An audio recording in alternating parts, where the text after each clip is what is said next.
2, France Maghreb 2. Votre rendez-vous de fin d'après-midi tous les jours sur France Maghreb 2 du lundi au vendredi, c'est votre grand forum. Ravi de vous retrouver une nouvelle fois jusqu'à 18h et comme chaque vendredi, le duo de choc Tarek Mami qui n'est pas arrivé et pour une fois on a fait les choses à l'envers. Enfin souvent d'ailleurs j'ai tendance à dire. Voilà. Le Marseillais est à l'heure, contrairement aux Parisiens. Toujours à l'heure. Bonjour Mourad. Bonjour Christophe, bonjour à tous les auditeurs et à toutes les auditrices, bonjour à toutes les villes de France qui nous écoutent. Et Marseille. Et Marseille, et surtout n'oubliez pas de mettre du bois dans vos cheminées, le week-end va être très très froid. Alors justement, tu as côtoyé la neige à Paris. Écoute, moi de là où je suis, elle n'a pas duré. Hier après-midi, en pleine réunion, on a vu débouler des giboulées de neige. Ça a été très dur, intense et ça a duré 5 minutes. Et après, c'est vrai que ce matin, j'ai découvert en partant du côté de Fontenay les abords blancs de l'autoroute. Ouais. Mais il fait très froid. Je pense que s'il repleut cette nuit ou s'il reneige, ça durera cette fois-ci.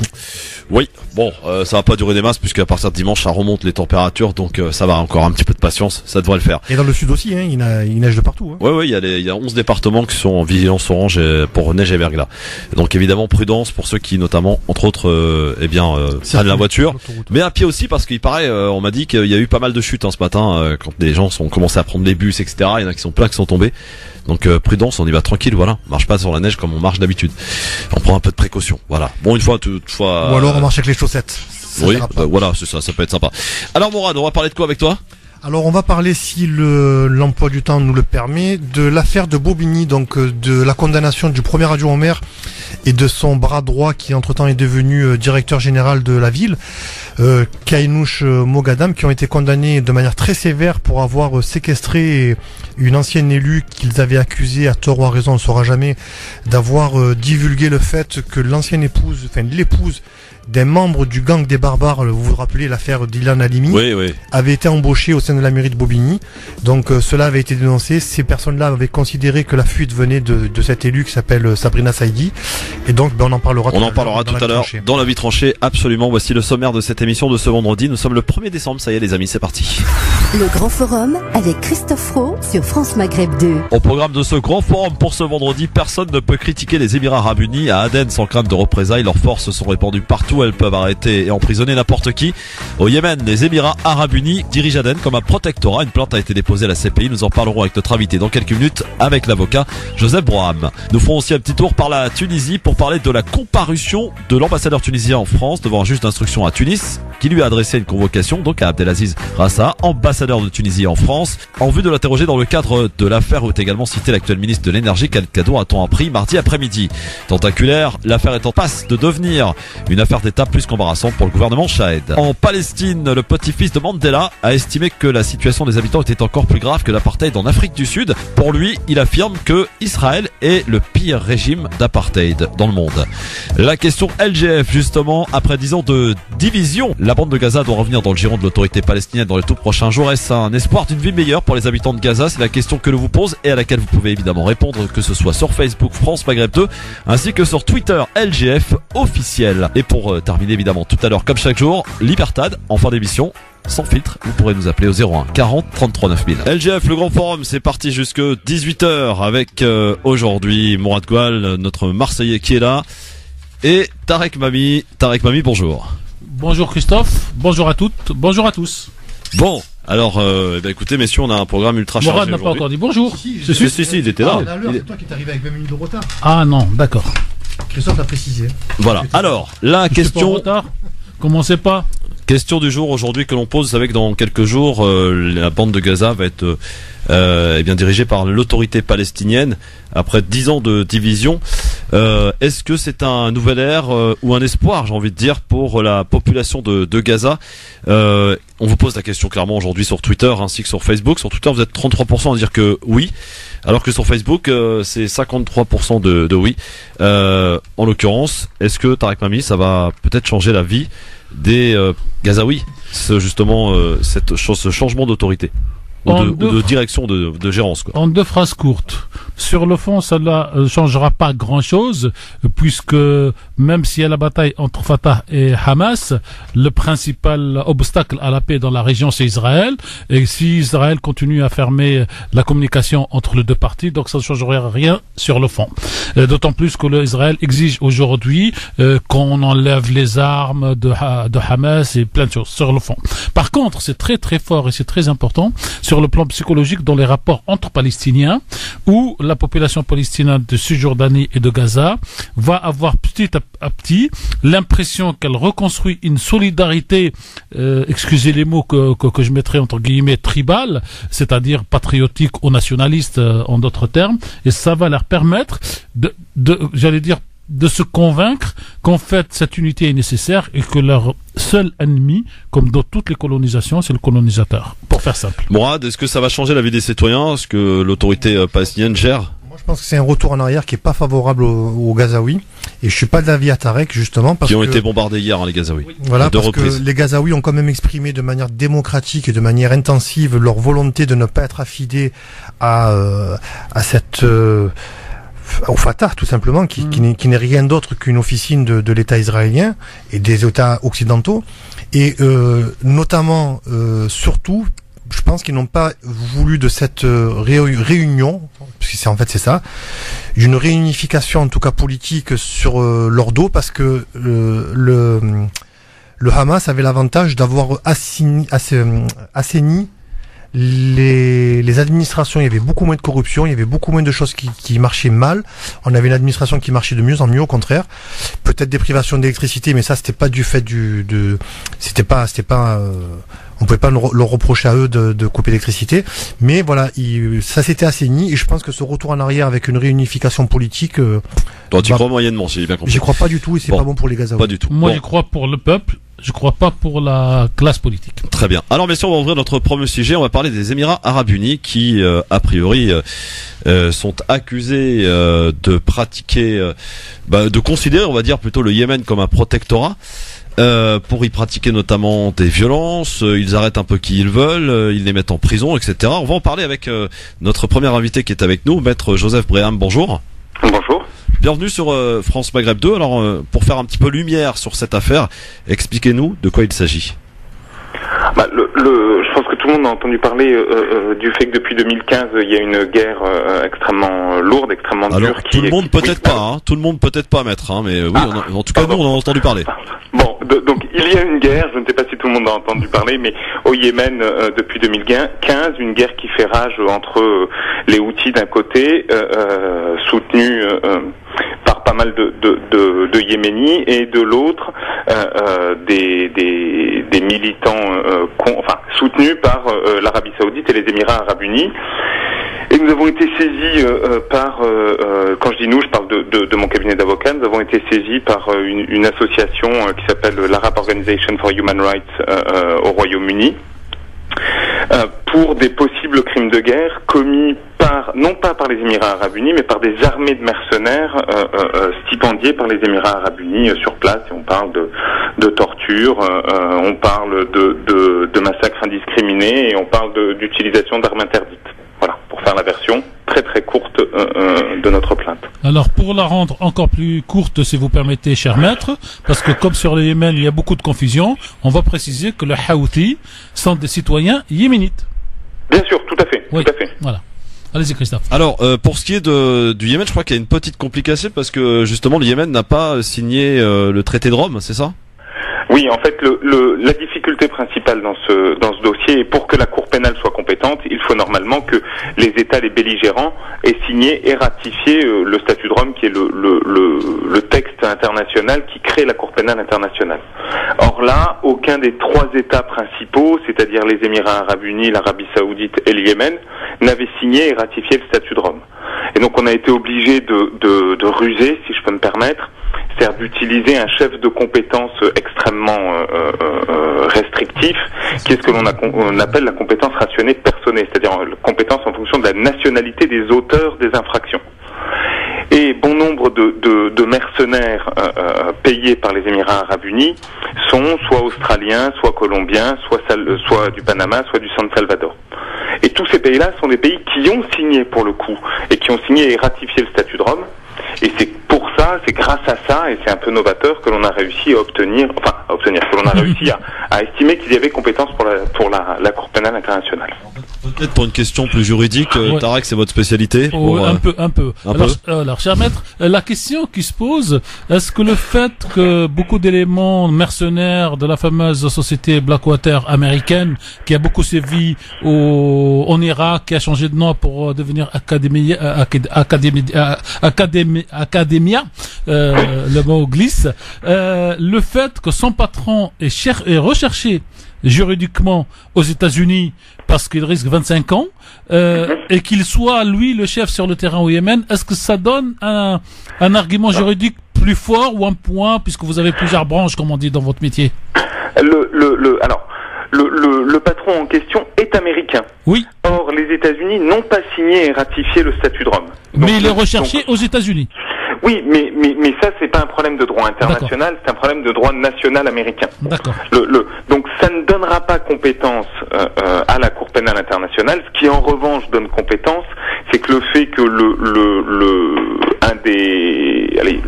un ancien général de brigade australien, oui. Monsieur Inmarsh en l'occurrence, a été payé et a été identifié, officiellement pour former un certain nombre de mercenaires qui, eux, sont des ressortissants de pays qui ont signé et ratifié. Mais en soi, que le président de Blackwater ou le patron de Blackwater, ou de Academia maintenant, soit américain, et la nationalité américaine, sur la Cour pénale internationale, ça ne change rien. D'accord. Alors pourquoi, question politique cette fois, pourquoi le choix a été fait d'attaquer au tribunal, donc les Yéménites, et pas les initiateurs de la guerre qui n'ont pas signé certes la convention de ces pays, mais qui eux aussi envoient de mercenaires de différents pays du monde, comme ça s'est passé en Syrie? Pourquoi ne pas attaquer en même temps l'Arabie Saoudite? Alors, nous avons eu des informations sur le fait que, juste une petite précision. On n'attaque pas les Yéménites, hein. Oui, on attaque les Émirats Arabes Unis. Vous êtes. Et on attaque les mercenaires qui sont payés, parce que nous avons eu des éléments là-dessus, par les Émirats Arabes Unis. Moi, si vous m'apportez des éléments que l'on peut les croiser et qu'on a qu'on a plus de billes là-dessus, j'allais dire, mais je suis tout à fait prêt à rédiger une communication auprès de la CPI sur l'Arabie Saoudite, ou sur les Houthis, si jamais les Houthis utilisent des mercenaires. Nous, ce qui nous intéresse en soi, c'est le fait qu'il y ait des crimes ce qui nous intéresse, ce qui nous gêne, ce qui justifie que l'on saisisse, c'est qu'il y ait des crimes de guerre. On a trouvé un biais qui est l'utilisation de mercenaires, on l'a utilisé. D'accord. S'il y avait eu d'autres biais, on les utilisera avec grand plaisir. D'accord. Alors, la presse, est-ce que la presse en France, j'ai vu que un journal du matin, comme on dit, vous a réservé une belle demi-page. Vous êtes aujourd'hui sur France Maghreb 2. Est-ce que les autres médias mainstream, on les appelle comme ça en tout cas ici et chez nous, est-ce que les autres vous ont réservé un temps d'antenne, d'écriture, de papier, de ligne, de manière à ce que cette question yéménite vienne au centre du débat politique en France, qui nous prend un peu la tête avec toujours le foulard, le voile, alors qu'il y a des questions intéressantes pour la paix du monde? Alors, il est certain qu'il est plus facile d'aller parler du foulard et du voile sur les médias mainstream, pour reprendre votre expression, que d'aller parler de la guerre au Yémen. Oui. Ça, c'est le premier point. Mais pour autant, j'ai pas senti forcément une espèce de blackout absolu. Je crois que c'est plus un caractère plus ou moins moutonnier qui explique cette absence d'intérêt des médias français pour la question. Mourad, peut-être. Mourad, une petite question. Même deux. Juste, je ne sais pas si vous avez la réponse. Les questions, elles sont géostratégiques et géopolitiques.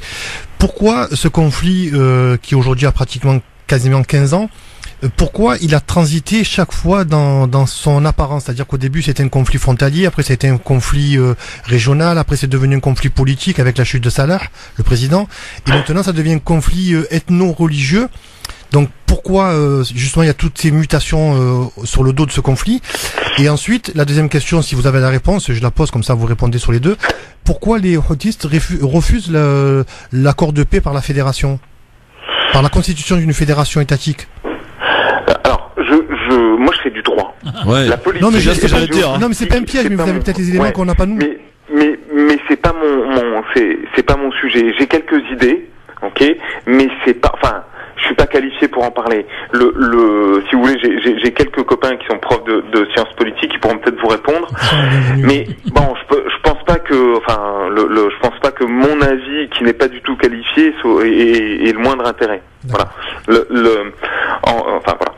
Ouais. Alors on va suivre ça de près, cher maître, et on aura l'occasion en tout cas de se reparler pour nous donner un petit peu les suites de cette affaire. Ça peut prendre combien de temps cette histoire? Ah bah écoutez, là aussi je suis pas qualifié pour vous répondre. Je suis pas assez vieux pour avoir vu encore une seule affaire devant la CPI qui a été réellement amenée au bout. Mais pour vous donner un premier élément de réponse, il y a une petite semaine, Ratko Mladic a été condamné définitivement par le tribunal pénal pour l'ex-Yougoslavie, qui a les mêmes procédures que la CPI, et les crimes commis par Mladic, c'était dans les milieux des années 90. Cher maître, peut-être une précision pour les auditeurs qui suivent ces affaires d'un peu loin. Le principe des CPI, c'est qu'il y a un tribunal international, j'allais dire permanent entre guillemets, et à chaque fois on ouvre un dossier spécial, une fois la Yougoslavie, une fois le Yémen, une fois le truc. Comment ça se passe? Alors, en fait, il y a eu plusieurs phases. Il y a eu entre 45 et 2002 des tribunaux ad hoc, des tribunaux spécifiques qui étaient créés à chaque fois. Yougoslavie, Sierra Leone, Liban, etc., etc. Et à partir de 2002, il y a eu une cour pénale permanente, justement, et qui est compétente pour tout crime de guerre commis dans le ressort des États qui ont signé, et postérieurement à la signature. D'accord. Voilà, donc à peu près tous les pays africains, quasiment toute l'Asie, quasiment toute l'Europe, et les grosses exceptions sont Russie, Israël, États-Unis. Alors, cher maître, pour ce tribunal justement, est-ce que vous avez certainement eu vent et plus de détails que nous sur le fait que plusieurs associations africaines ont déposé une plainte comme la vôtre au CPI contre M. Sarkozy, dans une démarche politique différente, pour dire que si notre plainte n'est pas retenue, nous demanderons à nos États de se retirer de cette signature de CPI. Oui, il y a effectivement eu une fronde en 2013, puis ça a été réitéré en 2016. Oui. Et je pense que les dernières révélations sur le comportement de Moreno Ocampo, qui était l'ancien procureur, vont alimenter cette fronde. En revanche, pour l'instant, on n'est que au stade enfin, on montre ses muscles politiquement parlant, mais il n'y a pas encore eu, juridiquement en tout cas, de décision de retrait de la Cour. Et moi, je dois avouer que je trouverais que ça serait pire que tout, parce que de fait, la Cour, ça fonctionne peut-être pas parfaitement, mais c'est probablement le meilleur espoir de tous les peuples qui subissent les bombardements, les crimes de guerre, etc., etc. Sauf que, dernière remarque, cher maître, on trouve que les bombardeurs, j'invente le mot à l'instant là, ceux qui bombardent, eux ne signent pas, et donc on peut pas les atterrer directement, et ceux qui sont bombardés ont signé, et des fois ils se retrouvent dans les deux cases de celui qui reçoit les bombes et de celui qui bombarde, alors que les Américains, pour faire simple, et les Israéliens, ne signant pas les accords, ils peuvent continuer à bombarder. Alors, c'est évident qu'effectivement ils n'ont pas signé et ratifié, mais c'est exactement pour ça qu'il est à mon avis très important que la Cour se reconnaisse compétente concernant les mercenaires. Parce que les grands pays, qui justement n'ont pas signé et ratifié, mènent souvent, très souvent, leur guerre par interposition. Avec Blackwater, par exemple. Et Blackwater, ils emploient des mercenaires qui, eux, ont la nationalité de pays qui ont signé et ratifié. Donc c'est un moyen, et c'est exactement l'objectif de cette plainte, au-delà du Yémen, c'est un moyen de permettre de percer cette muraille de l'impunité, de percer cette muraille de l'absence de responsabilité. Donc, vous avez raison, mais justement, il faut faire confiance aux avocats et à mon avis aux procureurs auprès de la CPI pour qu'ils nous aident et pour qu'ils remettent la balance un petit peu plus juste. Merci beaucoup maître en tout cas d'avoir répondu à nos questions et d'avoir tenté d'éclaircir un petit peu cette affaire et cette histoire que l'on va suivre évidemment de très près. On aura l'occasion certainement de se rappeler. Merci beaucoup. En tout cas, n'hésitez pas à revenir vers nous si vous avez donc de nouvelles informations, parce que l'avenir du monde se joue aujourd'hui au Moyen-Orient. Exactement. Merci beaucoup maître, à bientôt. Merci, au revoir. Voilà, il était avec nous en direct sur France Maghreb 2 dans cette émission pour y voir un petit peu de lumière. C'est pas sur effectivement les gros médias mainstream que vous allez entendre ce type d'infos. Bah oui, bon. Alors, messieurs, rapide zapping qui va être, si vous me le permettez bien sûr, exclusivement réservé à ce qui s'est passé hier soir sur France 2. C'est d'abord, est-ce que vous avez regardé ? Moi j'ai L'émission politique avec Jean-Luc Mélenchon qui a fait un très petit score. Moi, j'ai d'ailleurs. vu un bout de zapping où Mélenchon a très très bien répondu à Val, le directeur de Charlie Hebdo. Et ça vaut le coup de regarder ça en Alors, détail. j'en ai choisi quelques extraits de cette émission donc diffusée hier soir. Je vous donne quand même le chiffre d'audience. 2 57 000 téléspectateurs, une part de marché de 9%, ce qui est très bas. Oui. Moment de grosse tension avec Laurence Debré, son interlocutrice. Beaucoup lui reprochent d'ailleurs cette séquence d'avoir fait preuve d'un mépris extraordinaire à son égard. Écoutez. Il y a des élections, on peut tout critiquer. Très bien, donc Mais vous faut n'entendez en faire- pas ces arguments. Non, absolument pas. Alors, Et je on se désapprouve que l'on perde son temps à discuter du Venezuela dans une grande émission nationale avec quelqu'un dont c'est sans doute l'heure de gloire que d'être venu réciter ici les éléments de langage Pourquoi de l'opposition. c'est méprisant, Parce que ce j'en que ai vous par-dessus. Oui, c'est méprisant. C'est méprisant à l'égard de Laurence Oui, Debré. madame, j'en ai par-dessus la tête de ce genre de numéro. Chaque fois que je vais quelque part, je me tape Venezuela. On va faire une boîte, vous savez, comme les vaches qui font meuh, là. Meuh. Et Comme c'était c'est Mélenchon, pourtant dans votre Venezuela. programme. Et alors Bien. vous me sortez tantôt celle-là, tantôt un autre. Il y en a ras-le-bol. Non, les bols. Allez D'accord. faire votre propagande à l'ambassade. Bien. Un mot Allez, de la conclusion. discussion est finie. Non, un mot de conclusion. Vous lui tournez le dos, là? Non, non, pour ranger mes papiers. Voilà, bien sûr. Je précise que tout le public, quasiment 80% du public, est acquis à votre cause, sont des insoumis. Laurence Debré, c'est pas grave, c'est pas grave. Vous êtes Laurence des insoumis, vous Debré, autres, là? Laurence Debré. Vous Et un croyez mot de qu'il suffit de venir Est-ce que faire vous un numéro permettez, comme ça est-ce que pour vous convaincre permettez, les gens? est-ce que vous Ça marche plus, votre permettez truc. quel est un mot de conclusion, Oui, oui, Jean-Luc allez-y. Mélenchon? Vive les États-Unis, à bas Venezuela, le chavisme. Non, mais je Vive ne les parle riches, pas à bas des les pauvres. États-Unis. Les J'aimerais Américains bien ont savoir rien dans aux quel quartier ils Vénézuéliens. habitent les vôtres. Voilà, très tendu avec Laurence Debré. Donc Alors, vous entendez. Alors moi j'ai un doute parce que Ouais. j'ai pas, j'avais un autre rendez-vous donc j'ai pas pu voir le direct. Je verrai ce week-end. J'ai lu par contre des articles de presse que M. Benabla nous a envoyés, donc il y avait plein de détails, plein de choses intéressantes. Mais qui est cette mademoiselle Debré? Voilà. Alors c'est la fille de Régis Debré, qui lui, contrairement à Monsieur Mélenchon est dans l'emphase de la parole pour Chavez, pour le Venezuela. Son père, à elle, a été un compagnon du Che, ou en tout cas à la suite, a pris les armes pour la libération des populations donc de l'Amérique du Sud. Et il y a quelque chose qui me fascine, moi, dans l'histoire, comment les enfants de révolutionnaires basculent, je dirais pas à droite, mais dans l'autre position politique contraire aux convictions de leurs parents, et comment on essaie de les monter très vite dans les médias pour en faire des icônes. En clair, c'est pour envoyer peut-être le message à Ou les monsieur faire valoir. Non, mais pour envoyer peut-être le message à monsieur Debré, t'as tout faux, même ta fille ne te suit pas. Autre moment, et alors là, un gros lapsus signé Mélenchon pour le coup. C'était avec Philippe Val. Vous allez voir comment il fait ce lapsus sur Daniel Obono. Écoutez. Et il dénonce une gauche qui avait, je cite, participé aux attaques contre les musulmans en ajoutant les insultes aux blessures, comme l'illustrent tout au long de la décennie les caricatures islamophobes de Charlie Hebdo. Or, la plupart de ces caricatures ont été dessinées par Charb, qui était en pointe à cette époque-là. Diriez-vous avec Madame Obono que Charb était islamophobe? Non. Non, mais j'ai deux choses à prendre en compte. Ce n'est pas mon avis, mais je respecte le sien. Et je comprends ce qu'elle veut dire. Vous devez y faire attention. Ne mélangez pas tout le monde. Je n'ai pas l'air. Danielle Obono est une militante antiraciste et antisémite. Ah. Contre l'antisémitisme, pardon. Contre Il y a l'antisémitisme. des... Oula. Oui, pardon. Bah, non, mais continuez, je vous en prie.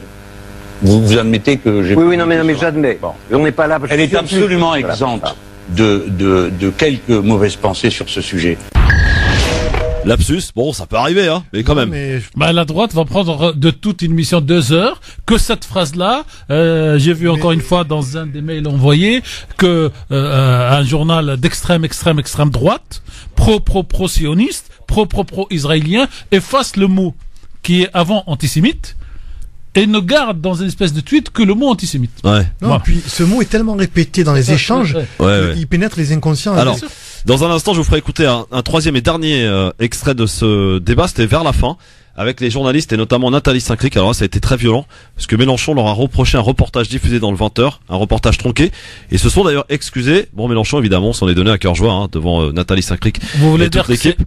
un partout, quoi. Voilà, mais vous allez voir de quelle manière ça s'est passé. Enfin voilà. Et puis alors par contre, j'ai pas l'extrait, mais tout le monde peut aller la voir aujourd'hui. Je crois qu'on vous a mis d'ailleurs sur Twitter, LGF officiel. C'est l'échange entre Bernard Kouchner et Yacine Bellatar juste après l'émission. Oui. Bernard Kouchner qui lui dit mon gars, gars qui le tutoie. Yacine Bellatar, je lui dis, mais vous n'avez pas à me tutoyer, je fais ce que je veux. Enfin, vraiment, le mec qui a joué le paternaliste. D'ailleurs, j'ai échangé avec Yacine ce matin et je lui ai conseillé, mais tout modestement, depuis mon petit rôle que je peux avoir sur Terre, je lui ai dit d'arrêter de s'exposer parce que j'ai l'impression qu'ils sont en train de l'inviter sur tous les plateaux. Ils vont le monter, ils vont le détruire alors qu'il est humoriste, quoi, à la base. Ils vont faire comme Dieudonné. Non, plus simple. Ils vont lui faire prononcer un lapsus comme Mélenchon. Ouais. Et ce lapsus, ça va être la fin de sa carrière. Ça va être la fin. Donc, effectivement, il a intérêt d'arrêter. Il a été très, mais il m'a dit merci pour le conseil, mais je crois qu'il est dans une dynamique où il va avoir du mal à sortir de tout ça. Dans un instant, on va aller faire un petit tour du côté de la Corse aussi pour parler de ces élections. Alors, on commence à en parler, Tarek. Vous avez vu, depuis hier soir, on en parle. Grâce à vous. Non, je sais pas, non. Peut-être pas quand même. Il faut mieux espérer quand même que les journalistes s'intéressent un peu à ce qui se passe en France, en l'occurrence en Corse. Dimanche, il y a des élections et on aura une nouvelle invitée. Je crois que c'est l'adjointe au maire de la ville de Ajaccio. Madame Marie-Ange. Marie-Ange. Alors là, un nom compliqué, je vais vous le dire. Je préfère ne pas l'écorcher. Voilà, c'est pour ça. On l'écoutera dans un instant et puis on parlera un petit peu de la Tunisie et des ennuis de l'ambassadeur de France en Tunisie et on écoutera l'avis tranché de Mourad. Une petite précision, c'est l'ambassadeur qui est actuellement en France dans une affaire qui est en Tunisie. Exact. Parce que quand vous lisez tous les titres, on a l'impression qu'il va être convoqué par un juge d'instruction français alors que c'est pas vrai. Voilà. À tout de suite. Le grand forum, merci d'être avec nous. Et vous savez, messieurs, en ce moment, c'est le tirage au sort de la Coupe du Monde qui va se dérouler en Russie. Mourad et Tarek. Vous savez qu'il y a plus de genre, cher Mourad. Il y a plus de. Il y a plus de genre. Monsieur, madame, c'est la même chose là. Non, alors il faut dire chers auditeurs. Voilà, c'est ce qu'il a dit. Donc, alors est-ce que vous voulez connaître les futurs adversaires de l'équipe de France? Non, donnez-moi ceux du Maroc. Je les ai pas là pour l'instant. Pour l'instant, c'est la France. Alors, donnez-moi ce que vous avez dans l'escarcelle. Alors, France affrontera donc le Pérou, le Danemark et l'Australie. C'est pas un groupe facile, Faut pas le sous-estimer parce que le Danemark, le Pérou, faut pas le sous-estimer. Ah, Pérou, attention, l'Amérique du Sud, c'est dangereux. L'Amérique du Sud et le Danemark, c'est une équipe très athlétique. Moi, je pense que la France va partir avec un super handicap psychologique. Parce que la plainte déposée par l'entraîneur Deschamps contre l'ancien notre grand joueur national Paul Cantona va tomber en pleine période va tomber dans cette pleine période, cher Christophe. Ouais. Et les gens vont beaucoup parler. Est-ce que Deschamps est raciste ou pas? Est-ce qu'il a Cantona a raison ou pas? Et donc ça présage pas d'une bonne ambiance au début de la Coupe du Monde. Oui, alors on verra si ça va effectivement empoisonner. On attend maintenant le tirage au sort pour la Tunisie et pour le Maroc et l'Égypte. Et l'Égypte, oui, absolument. On a tendance à les oublier. Ouais. Et l'Égypte, alors dans ce cas, Égypte-Sénégal, pour qu'on dise pas que je sais pas quoi là, je veux pas rebondir. Et Iran. Alors, eh bien on verra ça. Donc ça a commencé le tirage au sort donc et c'est pour la Coupe du Monde qui aura lieu, je le répète, le 14 juin jusqu'au 15 juillet. La France, Pérou, Australie. Donc et le 4e, il m'a échappé. Pour le premier tour. Vous avez Pérou, Danemark. Voilà, et Australie. Australie, France. Voilà, c'est ça. Ça c'est pour le premier tour. Oui. Et si on s'en sort pas de ce premier tour, t'as plus qu'à rentrer à la maison. Voilà. On va aller à la maison justement parce que c'est la France, la Corse. Oui. Eh oui. On va en parler de la Corse tout de suite avec notre invité. Bonsoir madame. Bonsoir chère madame. Marie-Ange. Alors, donnez-nous votre nom histoire qu'on ne l'écorche pas parce que je suis un spécialiste d'écorcher les noms moi. Alors, je m'appelle Marie-Ange Bianca-Marie. Bianca-Marie, très bien. Ouais. Oui. Et vous êtes adjointe au maire de la ville d'Ajaccio, c'est ça? C'est ça, je suis adjointe au maire d'Ajaccio, effectivement. Ajaccio, on dit. Alors, dites-nous... Ajaccio, c'est ça. Dites-nous, Marie-Ange, il y a des élections ce dimanche. Il paraît. En Corse, il paraît. Bon, alors c'est vrai que les médias n'ont pas énormément relayé en tout cas cette information. Est-ce que vous pouvez nous expliquer, Marie-Ange, afin que l'on comprenne pourquoi ces élections sont organisées dimanche, quelles en sont l'utilité, les enjeux, effectivement, pour que vous puissiez nous expliquer un petit peu de quoi il s'agit, qu'on comprenne quoi. Avec plaisir. Alors en gros, si vous voulez, depuis 82, la Corse c'est un petit peu le cobaye de la République, c'est-à-dire que on y expérimente régulièrement des modifications institutionnelles. Et la dernière en date, c'est celle qui va donner lieu donc aux élections du 3 et 10 décembre, qui va concerner en fait la constitution d'une collectivité unique. C'est-à-dire que la Corse est donc une région qui disposait de 2 départements, Et à compter du 1er janvier 2018, les 2 départements et la région seront réunis dans l'enceinte d'une seule collectivité. Très Voilà, bien. donc c'est une première en France. Une première en France. Est-ce que vous partagez, vous, ce type d'élection, Cette vision en tout cas, de ce qui va se passer dimanche? Alors en théorie, oui, la vision est très intéressante et très, on va dire, efficiente en matière d'évolution des institutions et du millefeuille administratif qui souvent étouffe un peu le pays et les avancées pour le pays. Par contre, au niveau de la forme, elle est faite de façon un peu précipitée et ça risque de déstabiliser pas mal de choses. Parce que 2 départements, c'est quand même des compétences importantes, c'est quand même 5000 agents. Et pour mettre en place cette nouvelle collectivité, eh bien le gouvernement en fait nous propose de le faire sur la base d'ordonnances qui ont été votées assez rapidement, qui n'ont pas fait l'objet d'un débat parlementaire. Alors des ordonnances sous la présidence, 1er janvier. sous l'ancienne présidence, sous la présidence de M. Hollande. Sous la présidence, oui, tout à fait, Oui. tout à fait. C'est Monsieur Bellé qui à l'époque était ministre donc en charge des collectivités qui avait effectivement proposé cette possibilité et avec la mise en place des ordonnances. Il faut savoir que sous Sarkozy, il y avait eu un référendum en 2003 pour lequel les Corses s'étaient prononcés contre. Voilà. Très bien. Alors, Marie-Ange, merci en tout cas de nous avoir apporté ces explications. Il semble que ce sont les nationalistes qui soient bien partis pour remporter cette élection. Alors effectivement, les nationalistes, c'est un peu le courant, la mouvance qui a le vent en poupe ces derniers temps en Corse.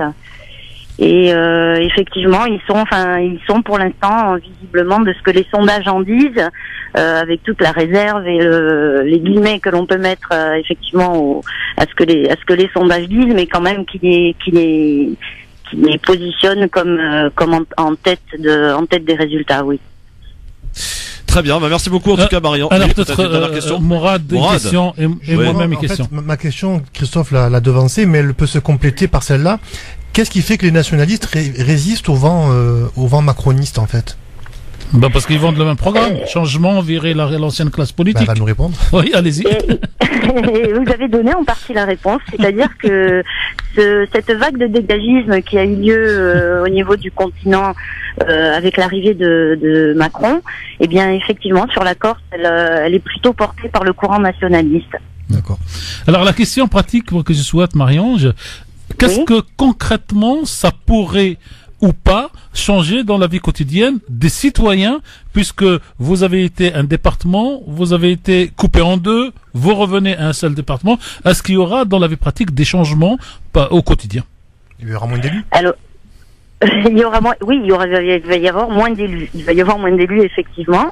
Maintenant, pour le citoyen, ce que ça va changer, c'est que dans les domaines de compétences départementaux, et non des moindres, puisqu'on y retrouve par exemple l'action sociale, le logement, qui sont quand même des thématiques qui touchent directement la vie quotidienne des citoyens.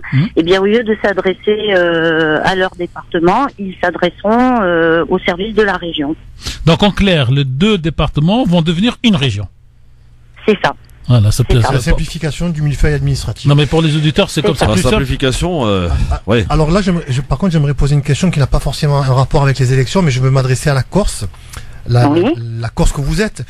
Comment se passe aujourd'hui la délégation de service public que n'occupe plus la SNCM et donc qui a été repris par la nouvelle compagnie.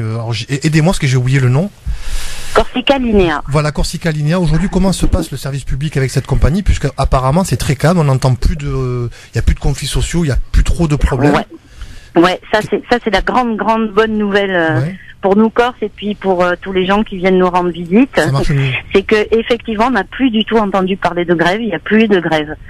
Après, l'évolution au niveau positif, elle s'arrête peut-être un petit peu là, parce que pour l'instant, que ça soit au niveau des tarifs, au niveau des taux de rotation, il n'y a pas trop de différence qui existe, quoi. On est resté à peu près sous le même modèle. avec les grèves en moins, ce qui est quand même pas rien, quoi. Plus de fiabilité. Alors, je reviens sur la question politique de fond. Oui. Est-ce que vous comprenez que la presse, encore les grands télés d'information en continu et tout ça, ne réservent pas beaucoup de temps? C'est comme si on a délégué à France 3 Régions, pour faire simple, pour la télé, à la presse écrite locale, aux radios, donc Corse, de gérer la question entre Corse, comme si la Corse était en dehors de la métropole. En tout cas de la France. Oui, oui. Vous avez bien raison de le formuler de la sorte, effectivement. C'est vrai qu'il y a un peu souvent des malentendus entre la presse nationale qui pose souvent la Corse et les problèmes de la Corse, avec des représentations, des a priori et des clichés. Je dirais c'est votre faute parce qu'il n'y a pas eu de bombe dernièrement depuis 1 an ou 2. Donc c'est votre faute à vous qu'on parle pas de vous. J'ai pas bien compris. Ça devrait être votre faute à vous, puisque comme il n'y a pas eu de bombe, on parle plus de la Corse. On parle de la Corse quand il y a des bombes. C'est de l'humour, hein. Oui, c'est de l'humour, faut préciser, hein, parce que c'est vrai. Il y a du vrai dans ce que vous dites. Il y a du vrai. Des fois, d'ailleurs, souvent, en Corse, on dit, mais si on n'était pas là, de quoi il parlerait? Mais vous savez, je vais vous faire une confidence. Hein. Moi, rapidement. Ouais, je trouve que la Corse est plus apaisée depuis que les nationalistes la gèrent. Et je vous dis ça, c'est un point de vue d'un continental. Mais c'est une réalité. C'est une réalité, ça fait partie du pacte qui les a d'ailleurs amenés au pouvoir, puisque effectivement le FLNC avait dit qu'il laissait les armes de côté, et c'est ce qu'il a fait, et c'est ce qui est maintenu pour l'instant, et tout le monde s'en réjouit. Merci beaucoup en tout cas. Espérons que les Palestiniens auront un jour un sort au moins aussi calme que le vôtre aujourd'hui, parce qu'on est toujours heureux ici à France Maghreb 2 quand on parle d'une région dans laquelle il y avait des troubles et qu'on passe à la phase P. Merci beaucoup Marie-Ange Birkelmaria d'avoir accepté notre invitation. Merci beaucoup, à bientôt. Voilà. À bientôt, au revoir. On pourra aller faire un petit tour encore, je pense, on sera bien reçus. Hein. On l'a déjà été, cher Christophe. Oui, vous avez été, vous, pas moi. On a déjà été à Salanzara et on a assisté. On a reçu le maire hier. Et on a assisté donc au championnat du monde des bateaux. Pour aller en Corse, il faut passer par Marseille, Christophe. Oui, je sais, et alors? Non. Tu seras pas le bienvenu. Ah bah non, on part en avion. Vous êtes fous, quoi, il y a un vol Paris-Ajaccio. J'ai été en voiture et j'ai été au Mucem. Et puis cet anti-marseillais primaire qui pas du tout, qui m'impose tous les vendredis, non, tu ne passeras pas par Marseille. Tu te restes Nice. J'y vais quand je veux à Marseille, mon cher ami. Parce que Marseille c'est la France, donc je vais partout en France. Marseille c'est le monde. Juste messieurs, pour terminer rapidement le zapping, Mélenchon avec l'extrait, si vous voulez bien m'écouter, avec l'extrait donc où là il s'en prend carrément aux journalistes et en particulier à Nathalie Saint-Cric. Écoutez. Quand vous considérez qu'il faut enlever le drapeau européen de l'Assemblée nationale parce qu'il y a 12 étoiles autour qui vous rappelleraient la couronne de la Vierge Marie, là pour le coup vous considérez que le symbole est important, vous n'avez pas les pudeurs de gazelle, pour vous reprendre, que vous avez sur un certain nombre de choses dans votre mouvement. Le journalisme militant là, hein. Militant de quoi? Oui, allez-y. Attendez, vous dis que vous me dites... Madame, non, vous venez de dire 3 choses fausses une derrière l'autre. Alors, allons-y. Le drapeau européen que je veux faire enlever parce qu'il me rappellerait... Non, madame. Ce drapeau, c'est l'emblème marial. C'est Arsène Heitz qui a dit qu'il c'était celui qui l'a proposé, a expliqué lui-même. Deuxièmement, le peuple français, en détail, a voté en 2005 contre le texte dans lequel il était prévu qu'il devint le drapeau du pays. Ensuite, le Congrès du Parlement a voté un texte dans lequel il y avait d'un côté le traité de Lisbonne et de l'autre côté la déclaration 52. Il y en avait 52. Ce qui voulait dire que nous n'étions pas partie prenante à la 52. Et que disait la 52 ? Qu'ils voulaient pour eux le drapeau. Donc le peuple français, premièrement, le Congrès du Parlement, deuxièmement, ont voté contre et vous voulez qu'on le mette. Maintenant, pourquoi le drapeau est dans l'hémicycle? Donc dans l'hémicycle, oui, mais est-ce que vous savez, tenez pour la bonne blague, que ce drapeau est celui du Conseil de l'Europe. Et vous savez que le Conseil de l'Europe, ce n'est pas l'Union européenne. C'est une organisation dans laquelle nous sommes avec la Russie. C'est bien que ce beau drapeau, nous le partageons avec les Russes, ce qui devrait vous donner des boutons. Un débat sur l'Europe, simplement pour vous trouver que vous étiez extrêmement pointu sur certains sujets et beaucoup plus laxiste sur d'autres. Non, madame. C'est l'impression que vous avez. Je ne suis pas laxiste. Il y a une ligne qui a été donnée sur la laïcité, il y a une ligne qui a été donnée sur l'universalisme. Il n'y en a pas 50. On l'a entendu. Après, il y a des gens qui abordent le problème différemment de vous, qui êtes restés à une autre époque avec d'autres rapports. Dans ce pays, il y a des gens qui ont tellement souffert du racisme que ça les conduit aujourd'hui, notamment quand ils ont eu à en connaître eux-mêmes, à dire il arrive qu'on se sente plus à l'aise pour parler entre nous. Et moi, je le vois comme une souffrance et un échec de mon pays. Je ne suis pas laxiste. Il n'y a qu'une ligne, celle du programme. C'est très clair. C'est très clair. C'est très clair. Bon, bah tant mieux. Encore un Faut se fâcher intervention. ici pour se faire entendre. Mais Non, mais les questions sont justifiées. On va peut-être Non, les retrouver, questions sont on va pas peut-être justifiées. retrouver le Elles sont sourire, malveillantes, s'il vous comme vous plaît. l'avez toujours été à mon égard. Pourquoi j'ai toujours été Parce que malveillante je à vous vous connais, on se connaît depuis là. On Ça, arrête. c'est un glingling. Depuis la nuit des On temps. arrête. Encore une intervention et puis le sondage. C'est bon. Bon, c'est connu au PS, alors quand même, Mais ça fait attendez, des liens. mais arrêtez de dire qu'on s'est Elle connecté. était- si, J'étais si, journaliste madame. suivant le PS. Bah j'étais oui, pas au mais c'est PS. comme ça. Tous les tout le monde a une journalistes. vie, Bon, on a alors, le droit. On- C'est pas interdit, hein. Il vous reste Ah, encore mais c'est quelques faux, minutes. en C'est possible de l'occurrence. sourire. C'est possible qu'on se calme. Oui, oui, non, Merci. mais moi je suis pas énervé Alors, du tout. Non, j'en ai mais marre, là. c'est juste que le ton soudainement est devenu Bah, vous extrêmement avez vu un électrique. peu Et encore, j'ai pas parlé Alors. j'ai Laxiste, pas parlé tout ça, mais qui vous êtes pour me parler comme Je ça vous pose une question. Ouais, vous posez Allez. une question. Moi, je vous en posais une aussi. Allez-y. C'est vous qui avez décidé de couper mon truc et de rajouter des applaudissements Bon, ça va. derrière ou c'est Des c'est lui applaudissements Il y a eu Oui, oui. absolument pas eu d'applaudissements Si, si. rajoutés. Ah non, monsieur Ah ben, Mélenchon. Il y a vous une avez erreur. rajouté. On va bien Vous avez reconnaître enjambé. certaines choses, Jean-Luc Mélenchon. Vous n'étiez pas à l'UMP, vous non plus. Jean-Luc Mélenchon, ils se sont excusés ou pas? Oui ou non s'il vous plaît. Oui ou non Attendez, qu'est-ce que vous voulez dire Attends, par on va là s'arrêter. On va s'arrêter. Il est Encore pas une eu à- Vous intervention. faites- Allez. C'est fini votre petit truc. Non, moi j'arrête Maintenant, il y a pas. les réseaux sociaux, il y a le moyen de vous contredire et de vous prendre par la d'accord. main. Attendez, Vous monsieur cherchez, vous cherchez Noise, vous la trouvez. C'était une erreur. Pardon. Vous Oui, avez oui, besoin très qu'on bien. vous redise, Il y a- c'était une Je erreur. suis ce Ils que se vous me sont dites. excusés. Voilà, donc ça a duré comme ça un petit moment entre Jean-Luc Mélenchon et les journalistes face à lui. Tarek, voilà, pas besoin de Ça- me regarder. Je Si, ça me rappelle certains vendredis entre Mourad Goual et Tarek Mambi sur France 3. Mais par contre, quand ils sont pas d'accord, hein. ouais, mais ou le vendredi dernier, parce que j'ai eu beaucoup de retours sur cette émission avec Ousmane Chimera, et d'ailleurs ça a duré toute la semaine, cette polémique. Christophe Mélenchon a raison. Le drapeau européen est un drapeau qui a été construit sur le schéma et les couleurs de la chrétienté. Les étoiles, il y en a 12, c'est comme les apôtres, ça a été affirmé par le créateur de ce drapeau. Ouais. La couleur est un bleu royal qui a été repris aussi par tous les rois de France. Donc c'était la couleur divine, et c'est un drapeau qui a toujours été assumé dans ce sens. Donc il a raison, c'est pas un drapeau neutre, c'est un drapeau religieux. Tarek là-dessus Entre- sur, Oui, tout à fait. Non, mais le problème, en fait, ce qui reste au travers de la gorge de M. Mélenchon et de beaucoup de citoyens, comme dirait l'autre, même si moi j'avais été des mauvais côtés de l'histoire dans ces référendums, la majorité ont voté contre.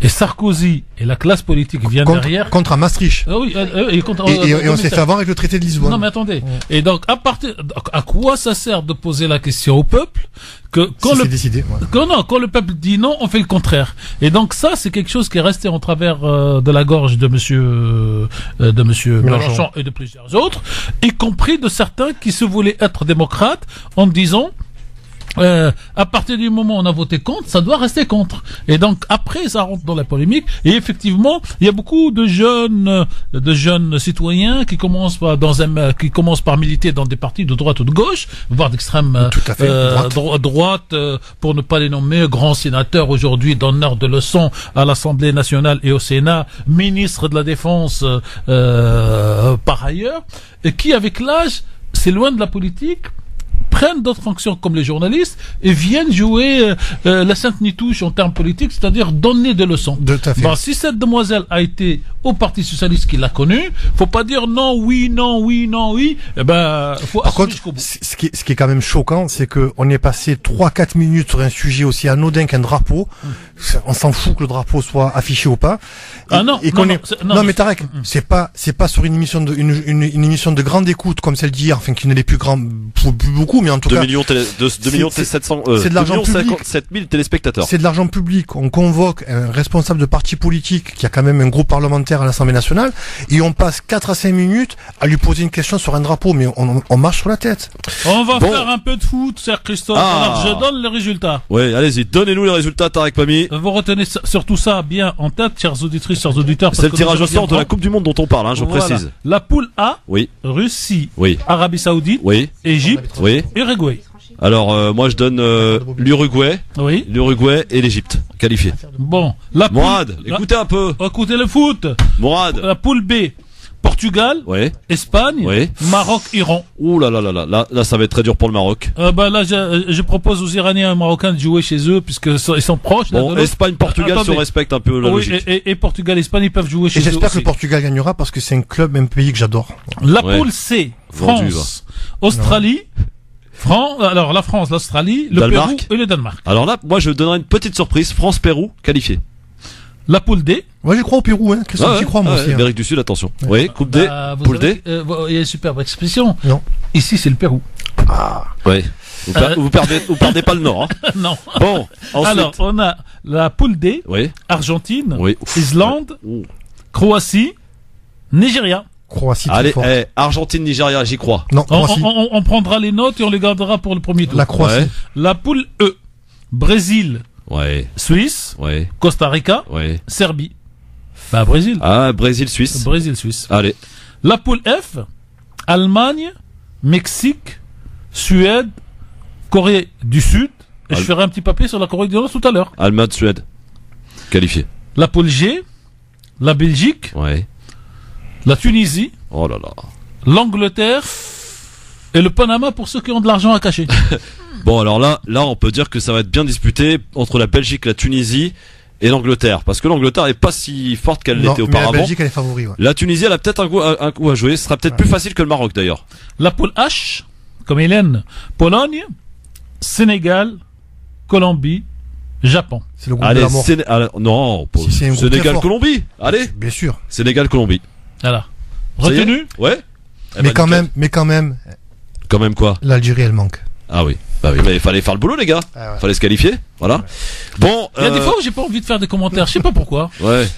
Non, mais ils vont soutenir le Maroc et la Tunisie, les Algériens, comme Écoute, ça, c'est bien. Tarek, il va perdre, je crois, 50% de son audimat. S'il Pourquoi? continue à parler comme ça. Non. Pas du tout. Mais non, on n'est pas nationaliste pour un sou ici, vous Oh savez. oui. Et Hein. moi je m'appelle Tarek Maghreb, hein, je m'appelle pas Non, Tarek, mais vous savez, il y en a qui croient qu'on est payé par le Maroc, d'autres qui croient qu'on est payé par l'Algérie, d'autres par la Tunisie. On est payé par rien du tout, juste par le rendement de la pub. Et justement, puisqu'on en parle, la voici. Voilà.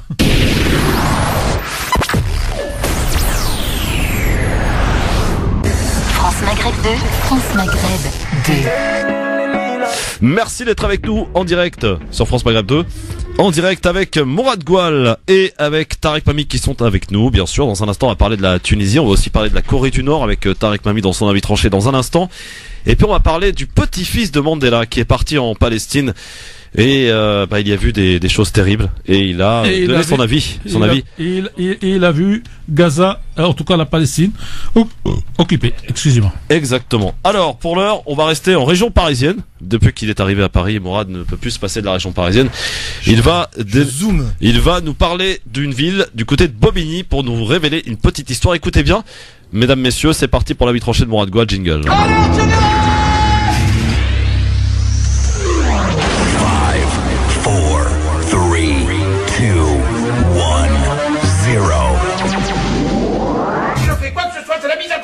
Alors piétinez-moi, allez-y. Que se passe-t-il du côté de Bobigny, Mourad, dans le 93? Alors Bobigny fait encore parler d'elle puisque un jugement a été rendu cette semaine concernant le premier adjoint au maire, Monsieur Bartholomé, et son. Alors il y en a qui disent que c'est son homme de paille, son bras droit, son arabe de service. Néanmoins, il a été nommé directeur général des services de la ville, c'est-à-dire qu'il est le boss administratif de cette ville. Et donc ces deux personnes, Monsieur Kainouch Mogadam et Monsieur Bartholomé, ont eu la bonne idée de séquestrer une ancienne élue qui a démissionné depuis, Sabrina Saïdi. Et il lui était reproché entre autres d'avoir il accusait en fait d'avoir diffusé des tracts que eux disent diffamatoires. Et ces tracts, qu'est-ce qu'ils disaient en fait? Ils révélaient le fait que l'épouse d'un membre du gang des barbares, vous vous rappelez l'affaire Ilan Halimi? Oui. Eh ben l'épouse d'un de ces membres du gang des barbares avait été embauchée comme contractuelle auprès de la mairie de Bobigny au cabinet du maire. Et donc ceci avait été dénoncé. Et le scandale va plus loin puisqu'on sait que la mairie de Bobigny est une annexe de la mairie de Drancy, puisque aux manettes se trouve Jean-Christophe Lagarde, le patron de l'UDI, que le maire actuel, Monsieur Paoli, avait été financé grâce au micro-parti de Monsieur Lagarde. Donc tout ça fait qu'on ne peut pas passer sous silence ce qui s'est passé là-bas. Donc les faits se sont passés le 8 juillet l'année dernière. Et donc Sabrina Saïdi a été convoquée par le premier adjoint, Monsieur Bartholomé, et se trouvait donc parmi les personnes présentes ce fameux Kainouch. Alors Kainouch, c'est tout sauf un gestionnaire de patrimoine ou de ville. C'est un ancien caïd de la ville de Bobigny. Et j'invite les auditeurs à aller sur le site de Marianne et à lire l'article qui a été fait, où on a deux bandes de son dans lesquelles on entend ce fameux Kainouch Mogadam s'exprimer, mais vraiment comme un voyou, un mafieux, où il met en demeure de se taire Sabrina, qui d'ailleurs se tait au moment donné dans l'interview. Alors elle a enregistré à leur insu cet échange, et dans l'échange, à un moment donné, il lui dit ferme ta gueule, et elle ne parle plus jusqu'à la fin de l'échange. Elle est traumatisée, ça durera 2 heures. À la suite de ça, donc, il la menace parce qu'il l'accuse. Ils lui disent que c'est elle qui a révélé le fait et la présence de cette personne au sein de la mairie. Donc, l'ex-femme, enfin, la femme d'un des membres du gang des barbares. Et donc cette affaire est allée très loin. On entend des menaces, on entend des ferme ta gueule, on entend des intimidations. Et à la suite de cette séquestration qui durera 2 heures, donc elle a eu la bonne idée de porter plainte le lendemain. Et une enquête a été menée, les faits ont été avérés. Et la justice est passée, et hier, enfin jeudi dernier, les 2 personnes, donc le premier adjoint au maire et son bras droit, monsieur Kenouch Mogadam, qui entre-temps a eu une promotion, hein, il est devenu secrétaire général. C'est-à-dire que cet homme qui n'a aucun diplôme, qui n'a aucune réussite scolaire, et dont le seul fait est d'avoir tenu la ville de Bobigny, en tout cas une partie de la ville de Bobigny à travers son réseau et sa pointance avec les trafiquants locaux, aujourd'hui il se retrouve secrétaire général, c'est-à-dire qu'il peut être par exemple le secrétaire général d'une mairie de secteur comme le 5e ou le 4e arrondissement de Marseille, ce qui n'est pas rien. Pour comparaison, pour avoir ces fonctions-là, c'est en général un bac+5. Voilà. Merci. Je conclus, oui. je conclus parce Conclusion, que ces personnes ont été condamnées. La justice les a condamnés à 10 000 euros d'amende, à verser 3 000 euros de frais à la défense pour les frais de justice. D'accord. Et à suivre, et c'est là que c'est cocasse, et c'est dommage que la presse ne s'en saisisse pas, ils ont été condamnés à suivre un stage de citoyenneté. Ah oui. Ah oui, c'est pas mal. Et surtout, leur sanction doit apparaître sur la casier judiciaire, ce qui de facto doit rendre au moins M. Bartholomé inéligible. Ah, bon bah très bien, voilà. Très bien. Tarek, ça se passe bien finalement, ça se termine bien on va dire. La République ne se donne pas, elle s'arrache. Exactement. Bon, alors ça va être difficile de faire un d'accord ou pas d'accord là-dessus parce que bon, il n'y a pas vraiment de prise de position. C'est plutôt de la révélation d'affaires parce qu'on a lancé depuis la semaine dernière, vous savez, par rapport aux chroniques et aux avis tranchés, quand lorsqu'un chroniqueur, un intervenant donne son avis sur un sujet, expose en tout cas son avis, on demande aux auditeurs s'ils sont d'accord ou pas d'accord avec vous. Bon là, Mourad, ça va être difficile parce que déjà beaucoup de gens ne sont pas au courant de cette histoire. Mais ça a été têtu parce que Monsieur Lagarde est quelqu'un de très influent et il ne fait pas d'ombre. On va parler de la Corée du Nord dans un instant, mais avant cela, on va faire un petit tour du côté de l'ambassadeur de Tunisie en France, puisqu'un juge d'instruction vient d'adresser, tunisien, oui. Absolument, vous avez raison, d'adresser à Abdelaziz Rassa, qui est l'actuel ambassadeur de Tunisie en France, en vue de l'interroger dans le cadre de l'affaire où est également cité d'ailleurs l'actuel ministre de l'énergie, Khalid Kadour, a-t-on appris donc en fin de journée de mardi. Tentaculaire puisque l'affaire est en train de devenir une affaire d'État plus qu'embarrassante d'ailleurs pour le gouvernement Chahed. Le même jour, la leader d'opposition Samia Abou demandait au ministre de l'énergie de passage au Parlement à l'occasion donc de la discussion du budget de son ministère d'avoir la décence de présenter sa démission. Le temps du déroulement du procès bien sûr, le même juge d'instruction au pôle juridique et financier chargé de l'affaire dite voyageur ou encore une autre affaire étape Gap donc convoqué l'ancien ministre de l'Industrie au moment des faits, Abdelaziz Rassa, qui est l'actuel donc ambassadeur tunisien en France à Paris, qui devrait être rapatrié pour les besoins de cette comparution, qui devrait nécessiter d'ailleurs plusieurs jours sur le sol tunisien. Ingénieur de formation, à 60 ans, il entame après des études de Nancy en France une mission à entreprise tunisienne d'activité pétrolière dès septembre 1982. Il fut également secrétaire d'État tunisien chargé de l'énergie renouvelable et des industries alimentaires sous l'ancien régime de 2007 à février 2011, reconduit à ce poste sous le gouvernement Ranouchi 1 et 2, puis promu ministre de l'Industrie et de la Technologie au lendemain de la révolution du 7 mars au 24 décembre 2011 au sein du gouvernement Béji Caïd-Essebsi. Il fut ensuite sans entrée dans la diplomatie en tant qu'ambassadeur de Tunisie en France, nommé le 6 novembre 2016 et investi depuis le 6 janvier 2017. En octobre 2013, il avait annoncé son adhésion au parti Nida Tunis. Sont également convoqués dans cette affaire de corruption présumé à un juge actuellement en exercice et l'homme d'affaires Slim Chebou, fin 2014, de confrères de Naoa, avait révélé les dessous complexes du montage financier et les complexités qui expliquent en partie en tout cas les lenteurs de la justice, en l'occurrence le pôle judiciaire financier situé avenue Mohamed V à Tunis. Pour autant, l'affaire éclabousse la diplomatie tunisienne et avec elle le gouvernement Chahed, déjà visé par une autre affaire de trafic d'armes qui avait eu raison au début du mois, rappelons-le, de l'ambassadeur en exercice au Maroc. Voilà pour cette affaire que je vous expose, mon cher Tarek. Est-ce que vous pouvez nous apporter un peu plus de lumière? Alors la première lumière, c'est que si j'étais rédacteur en chef du journal ou de la radio ou de celui qui a écrit la dépêche, je rejetterais l'article. Non pas sur le fond, mais sur la forme. J'ai lu cet article 2 fois, on ne comprend rien. D'abord, le titre fait comprendre, quand on lit le titre comme tout le monde rapidement, que le juge d'instruction serait un juge d'instruction français. Ouais. À aucun moment, il y a un juge d'instruction tunisien, donc appelle l'ambassadeur. Deuxième chose... C'est une ambiguïté peut-être fait exprès, non? Ah ben peut-être, donc c'est pour ça que moi je rejetterai, parce que on ne sort de l'ambiguïté qu'on dépend de soi-même, comme dit l'autre, et donc je rejette l'article. Deuxième chose, qu'est-ce que c'est qu'un ambassadeur rapatrié? Dans votre texte, c'est quoi rapatrier? Rapatrier, c'est soit il est malade et on l'amène quelque part dans son pays d'origine, soit qu'on l'arrête pour le rapatrier de force. Donc il faudrait que ce soit la France qui l'arrête pour le rapatrier. Éventuellement, ce qui peut pas fonctionner avec la convention de Vienne. Et donc l'idée c'est quoi? C'est que l'ambassadeur actuel de Tunisie en France a aujourd'hui un démêlé avec la justice tunisienne en Tunisie, dans le pôle donc financier, parce qu'il a été ministre à certains moments d'un secteur, les transports, l'énergie, le pétrole, et que dans ce dossier, on soupçonne un détournement de fonds. C'est plus simple. Bon, en tout cas, il y a des affaires qui sont révélées, qui commencent à faire du bruit aussi. Non, mais c'est pas en Tunisie. Pour moi, c'est pas les affaires qui sont révélées. Pour moi, en Tunisie, la démocratie, cher Christophe, est en cours de construction, et tous les jours, elle donne une preuve, puisque il y a longtemps que dans les pays arabes, on n'entend pas parler d'une convocation d'un ministre ou d'un ambassadeur pour donc s'exprimer, en tout cas donner sa position sur un dossier quelconque.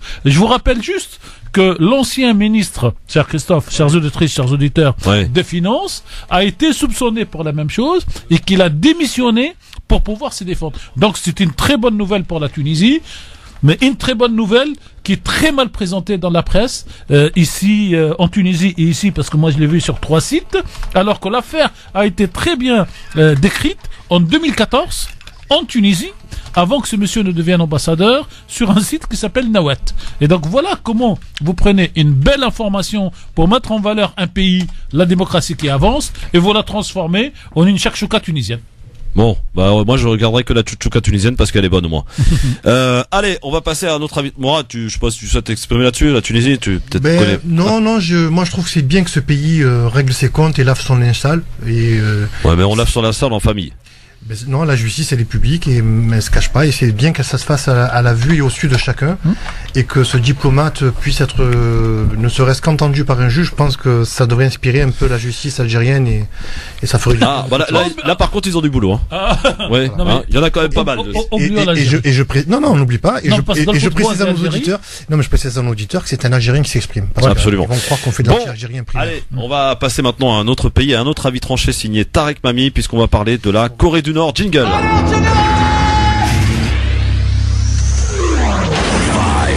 3, 2, 1, 0. Je fais quoi que ce soit, c'est la mise à pied. Alors piétinez-moi, allez-y. Et la Corée du Nord, Tarek, qui montre les muscles. Non, parce que la question que je me pose moi dans cet avis tranché, c'est est-ce que la Corée du Nord a le droit, oui ou non, d'avoir la bombe nucléaire? La première question que je me pose, qui aujourd'hui dans le monde a le droit, la légitimité, la légalité, et sur quel principe que d'autoriser tel pays à avoir la bombe nucléaire et tel autre à ne pas l'avoir? La bombe nucléaire a été créée et d'abord et utilisée par les Américains donc en 1944. À cette époque-là, la bombe nucléaire était un monopole, cher Christophe. Après donc les États-Unis, la Russie va accéder à cette bombe nucléaire. Certains disent qu'elle a carrément espionné le système américain pour pouvoir le produire, mais c'est un débat historique. Après il y a la France en troisième pays qui arrive. Après il y a la Chine qui arrive. Et donc on va s'arrêter à ces quatre-là. Et pendant cette période de l'histoire, personne n'a dit tel pays ne peut pas l'avoir. Pourquoi? Peut-être parce qu'ils sont blancs, peut-être parce que c'est des puissances, peut-être parce que c'est des anciennes puissances. Et à partir de là, donc, on sait tous qu'Israël a obtenu la bombe nucléaire et sa fabrication à travers donc les ingénieurs français et M. Pérez, l'ancien président d'Israël. Et là non plus, personne n'a dit pourquoi Israël a le droit de faire cette bombe, pas les autres. Dans la foulée, il y a 3 démarches qui vont aller en parallèle. La première, c'est qu'entre la fin de la première et deuxième guerre mondiale et les années 70-75, il y a eu 3 guerres entre 2 pays. L'Inde et le Pakistan. Et tout d'un coup, l'Inde annonce qu'elle vient d'obtenir ou de fabriquer la bombe nucléaire. Là aussi, personne ne dit pourquoi l'Inde a obtenu, donc a été autorisé ou a pu fabriquer cette bombe. Quelques semaines, en fait 2 ans après, le Pakistan déclare que lui aussi, il a accédé à cette bombe nucléaire. Et là, tout d'un coup, d'ailleurs, bonne nouvelle, il n'y a plus de guerre, il n'y a plus d'escarmouche entre l'Inde et le Pakistan. Cela envoie une leçon. Quand un pays a une bombe nucléaire, plus personne ne vient lui casser les pieds. Et tout d'un coup, il y a le Shah d'Iran qui était en train de travailler pour construire une bombe nucléaire, l'Irak aussi. Et donc, la bombe, en tout cas, les installations de la bombe nucléaire irakienne vont être détruites par l'aviation israélienne qui, elle, décide que l'Irak n'a pas le droit d'avoir la bombe. Israël, si. Après, comme je l'ai dit, du temps du Shah, l'Iran se lance, personne ne conteste. Peut-être parce que l'Iran, Israël et les États-Unis sont des bons copains, donc ils peuvent. Vient 1979, la chute du Shah, l'accession de Khomeini en Iran. L'Iran veut donc continuer son projet nucléaire, et là, tout d'un coup, non, l'Iran n'a pas le droit. En parallèle, donc vous avez exactement la même chose avec la Corée du Nord. Hier, la Corée du Nord donc vient de lancer un nouveau missile et déclare dans la foulée qu'aujourd'hui, ce pays, la Corée du Nord, est un pays complètement nucléaire. Alors 2 choses. La première, c'est que je repose ma question. Qui aujourd'hui a la légalité, la légitimité ou la possibilité d'interdire à tel pays d'avoir la bombe et aux autres de ne pas l'avoir? Peut-être qu'il faut avoir une religion particulière, même pas, puisque toutes les religions l'ont aujourd'hui. La religion chrétienne orthodoxe, les hindous, les musulmans par le Pakistan, et Israël, la religion juive. Donc, ça c'était le premier point. Et le dernier point, c'est, je fais le pari aujourd'hui, cher Christophe, que l'année prochaine, fin décembre, quand on fera une émission comme aujourd'hui, si Dieu nous prête vie, nous dirons à nos auditeurs qu'une négociation s'est ouverte entre la Corée du Nord, les États-Unis, la Russie et la Chine, c'est-à-dire entre tous les pays qui ont la bombe nucléaire, et que ce pays est devenu un pays normal, non, j'allais dire normalement nucléaire. Je rajoute, puisqu'on nous sommes dans l'Asie, le livre dont je vais conseiller la lecture, qui s'appelle Rohingya de Birmanie, par Gabriel Defer, et qui est un livre qui révèle, entre autres, l'existence de puits de pétrole, donc d'énergie, donc de gaz, à côté de la région où habite aujourd'hui le Rohingyas, ce qu'on ne dit pas toujours à la radio. Merci Tarek. Alors Morad, pour la bombe et la Corée, d'accord avec Tarek ou pas d'accord? Moi je suis d'accord, et surtout... Et appelez-nous d'ailleurs, auditeurs, auditrices, d'accord ou pas d'accord, 01 40 33 9000. Moi je reste sur une interview de Poutine où il disait que la Corée du Nord avait déjà la bombe atomique depuis 10 ans. Aujourd'hui, ce qui leur manquait, c'est juste la technologie pour arriver à mettre ces bombes. Alors c'est pas la bombe atomique, c'est la bombe H qu'ils ont eux, mais qui était aussi ravageuse. Et aujourd'hui, ils n'avaient pas la technologie pour l'ancrer sur les missiles pour pouvoir. Mais ça fait rien. Je pense que moi je suis de ton avis. Il n'y a pas de raison que certains États aient droit à la bombe atomique et d'autres non. C'est ou personne ou tout le monde. Voilà. À un moment donné, il y a la liberté et elle s'applique à tous. Très bien. 01 40 33 9000. D'accord ou pas d'accord? Bonsoir. Ah, ça a coupé, donc il était peut-être d'accord en l'occurrence. Eh bien, 30 secondes, hein. 01 40 33 9000, s'il y a quelqu'un qui souhaite venir affirmer les propos de Tarek, ou alors les contredire, bien sûr, vous avez le droit, puisque c'est une émission de débat, on échange ensemble. 01 40 33 9000, ou alors vous pourrez le faire évidemment tout à l'heure dans le cadre de Libertad. C'est d'ailleurs ce qui va se passer, puisque maintenant j'avais envie de parler d'un dernier sujet, messieurs. Le 4 décembre 1999, Nelson Mandela déclarait: nous savons que notre liberté est incomplète sans la liberté des Palestiniens. 2 ans plus tard, en visite dans les territoires occupés, il incitait les Palestiniens à ne pas se décourager dans leur lutte contre l'occupant. Aujourd'hui, c'est au tour du petit-fils de l'ancien président sud-africain de prendre la défense de la Palestine. Mandela Mandela s'est rendu dans les territoires occupés pour s'entretenir avec des dirigeants palestiniens. Une visite qui n'a pas plu aux autorités israéliennes. Le petit-fils de Nelson Mandela est en effet un fervent partisan du mouvement BDS. Lors d'une conférence de presse avec le Premier ministre palestinien, ce lundi, Mandela Mandela a comparé la situation à ce qu'il avait vu dans son propre pays. Les colonies que j'ai vues ici en Cisjordanie m'ont rappelé que nous avions souffert en Afrique du Sud parce que nous étions entourés de nombreuses colonies. Selon lui, les Palestiniens sont soumis au pire régime d'apartheid. Dans une interview, le petit-fils donc du leader sud-africain a ajouté ce que nous avons expérimenté en Afrique du Sud est une petite partie de ce que vivent aujourd'hui les Palestiniens. Nous étions opprimés pour servir la minorité blanche. Les Palestiniens sont éliminés de leurs terres, expulsés de leur territoire, ce qui constitue une violation totale des droits de l'homme. Mandela Mandela appelle donc à soutenir BDS. Mandela Mandela, un député dans ce pays depuis 2009, a demandé à l'Afrique du Sud de couper tous ses liens avec Israël et appelé à soutenir BDS. Le premier ministre palestinien a lui rappelé les violations commises par Israël contre les Palestiniens, notamment l'expansion des colonies qui constitue un obstacle majeur à la réalisation du rêve d'établir un État palestinien. Voilà pour les déclarations fortes, puissantes, qui résonnent de la part du petit-fils de Nelson Mandela, Tarek. Quand le mot est juste, faut juste soit applaudir, soit approuver, et ne rien rajouter comme commentaire, parce que la cause palestinienne est une cause juste, et nous avons toujours dit ici à France Maghreb 2, depuis la création de cette radio, il y a pratiquement 30 ans aujourd'hui, que la question de la Palestine n'est ni une question religieuse. Vous voulez les applaudissements, ils sont là. Ni une question ethnique, c'est une question de justice. Tout homme a droit de vivre libre. Je rappelle que le principe, c'est tous les hommes naissent égaux en droit.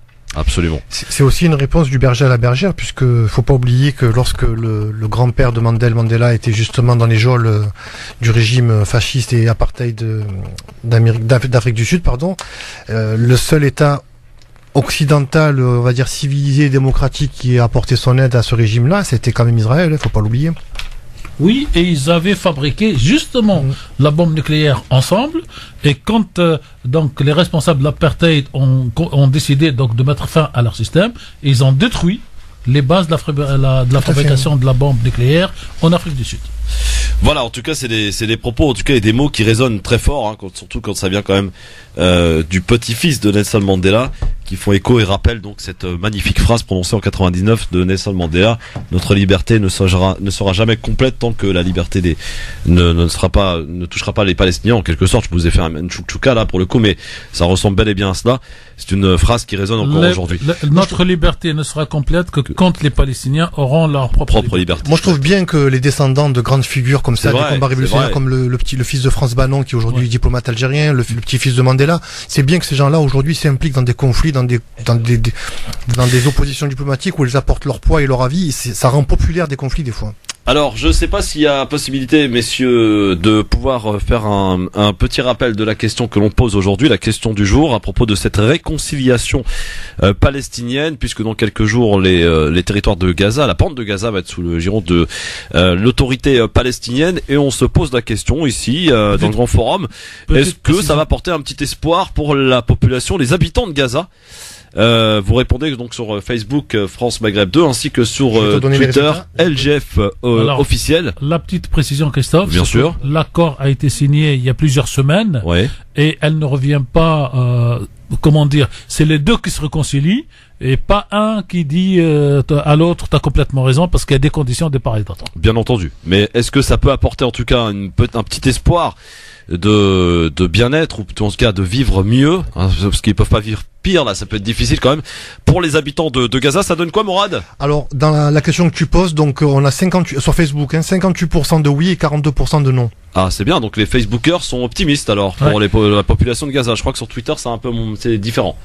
Tout à l'heure, je crois que c'était 33 oui, etc. Bon, en tout cas vous continuez de répondre sur Facebook France Maghreb 2 ainsi que sur Twitter. Sur Facebook, on a un ami à nous qui nous dit la question est déjà biaisée par le mot espoir.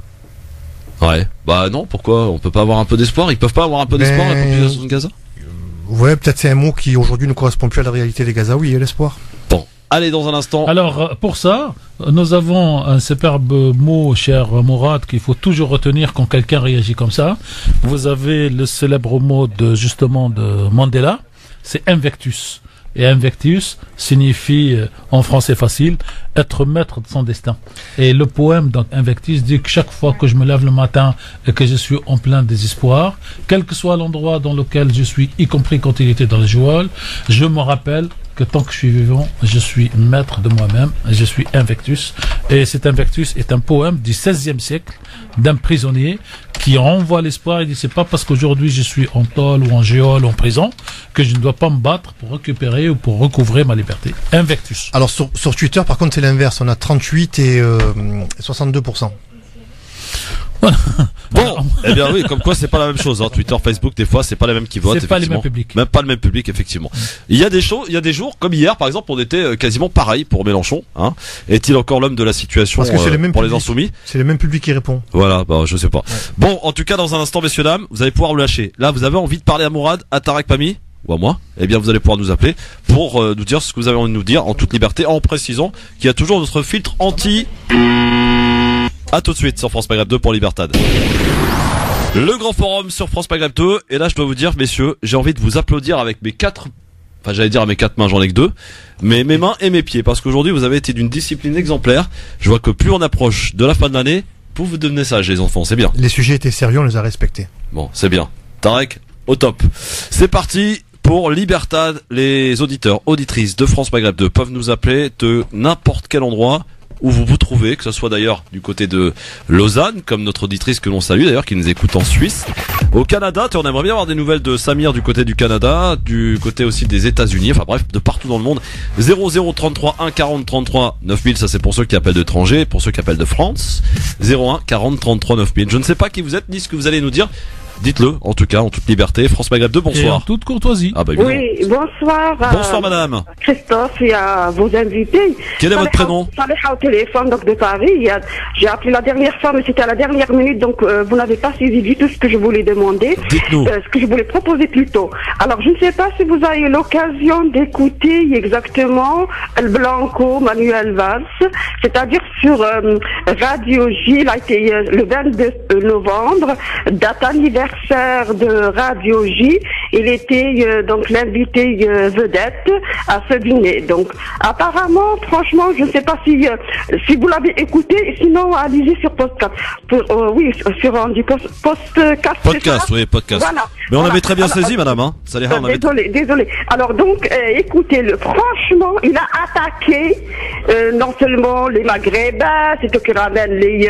enfin, il n'a pas dit directement qu'il ramène le problème de la Palestine directement, mais c'est de cette façon vous allez le comprendre. Il a attaqué Monsieur Boniface Pascal, en passant par Alain Soral, par Dieudonné, par le BDS, par le terme utilisé le sionisme. Mais franchement, il a attaqué, mais c'est très virulent. D'accord. Alors j'aimerais bien, et j'appelle aux associations de l'écouter, porter plainte, parce que franchement, il est en train de monter une communauté contre l'autre. Mais il va être poussé par la sortie parce que même au point de vue politique, ils veulent même plus parler avec lui. Donc vous voyez.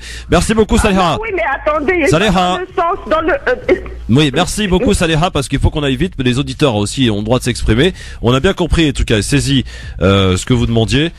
Personnellement, moi, je n'aurais pas l'écouter parce que voilà, il y en a marre, il y en a assez. Hein, Tarek? Je pense qu'il faut passer à autre chose maintenant. Ça lui fait de la pub gratuitement. Ouais, en plus, puis c'est bon. On est en train de rentrer dans la phase on tire face sur les ambulances. Ouais, c'est ça, exact. Puis il y a une chroniqueuse des grandes gueules qui l'a mis face à ses contradictions et je pense qu'il commence à faire un travail. Ouais, d'ailleurs, elle était pas mal sur ce coup-là. Allez, il commence à faire France Maghreb 2, bonsoir.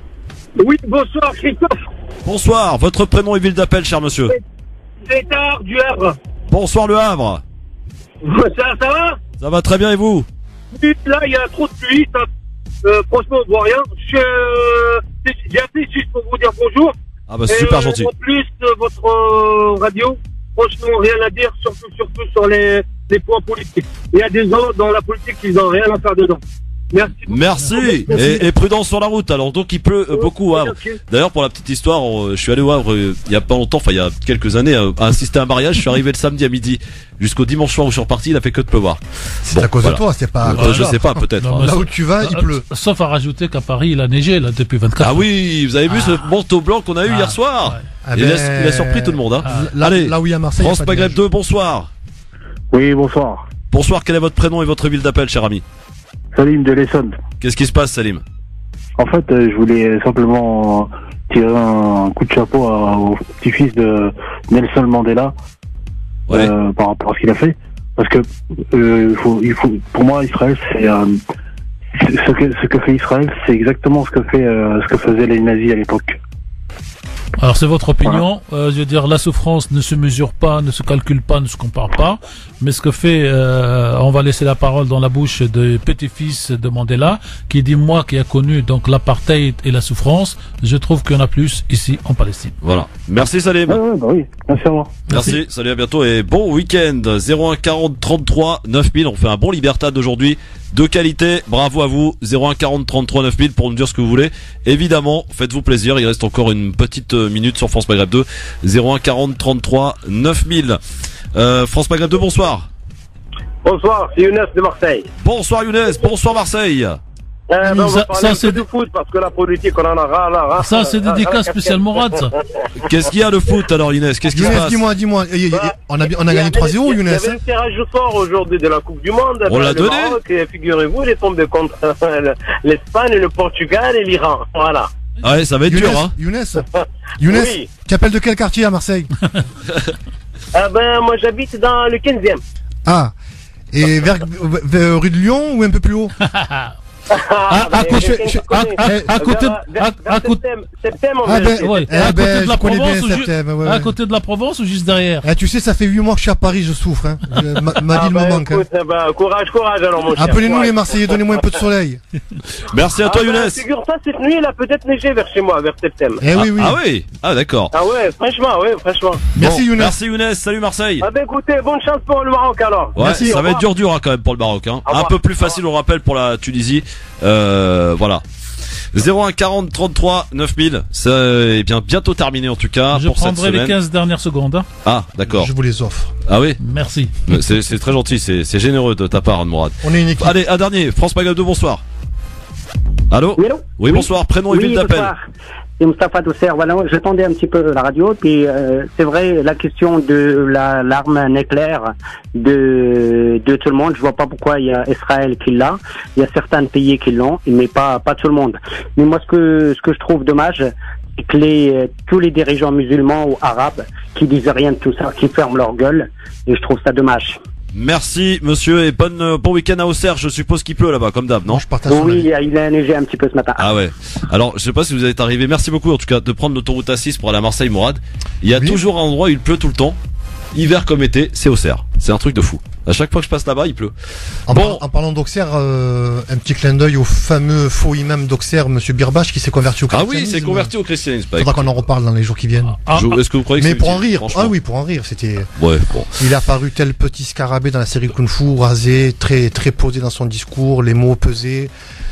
Bonne chance à nos frères chrétiens, bonne chance. Bon, Tarek, vous liez les 15 dernières secondes, je vous les offre. Alors, la première, c'est Mawlid Mabrouk pour tous. Ah oui, c'est vrai. Voilà, Christophe a oublié, donc il a... il nous l'a souhaité quand on est rentré dans les bureaux. Il sera privé de Hassida tunisienne, parce que les Tunisiens... Ah, c'est là, non, le sgougou. Non, le sgougou, c'est ce qu'on met sur la Hassida.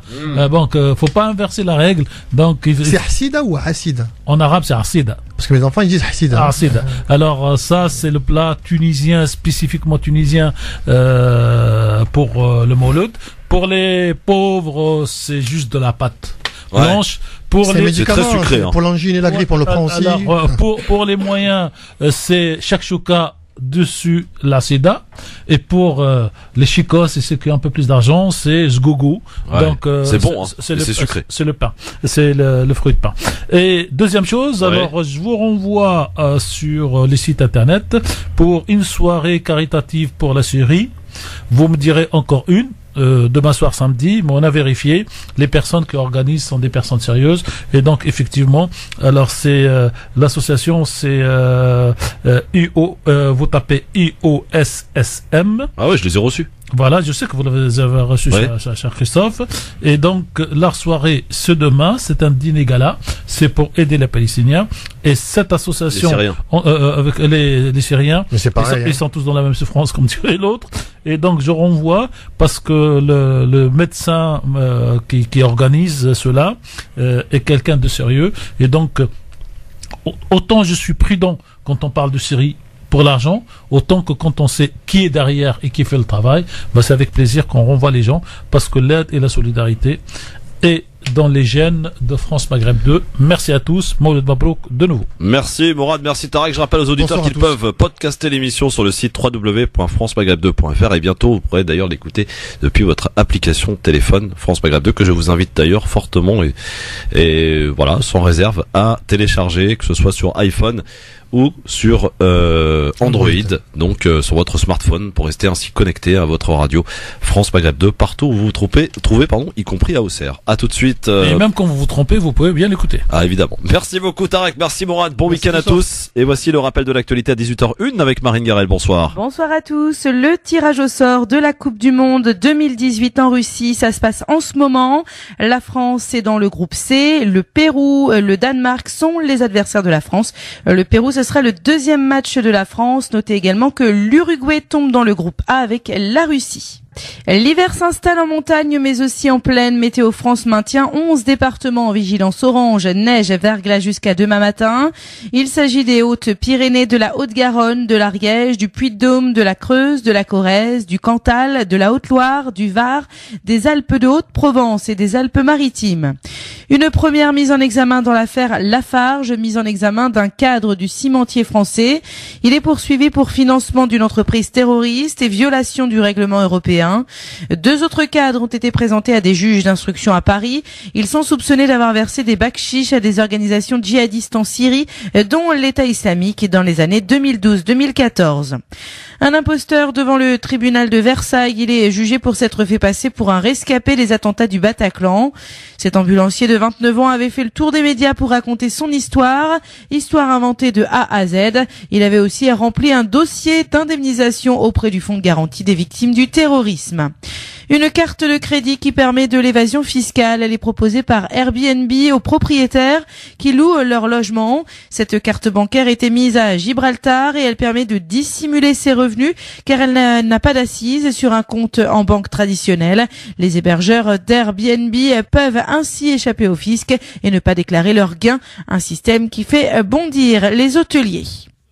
Aux États-Unis, Michael Flynn, l'ancien conseiller à la sécurité nationale du président américain Donald Trump, est inculpé dans l'affaire russe. Il a été poussé à la démission en raison de contacts jugés inappropriés avec la Russie. France Maghreb 2, service, info, musique, divertissement. France Maghreb 2. France Maghreb.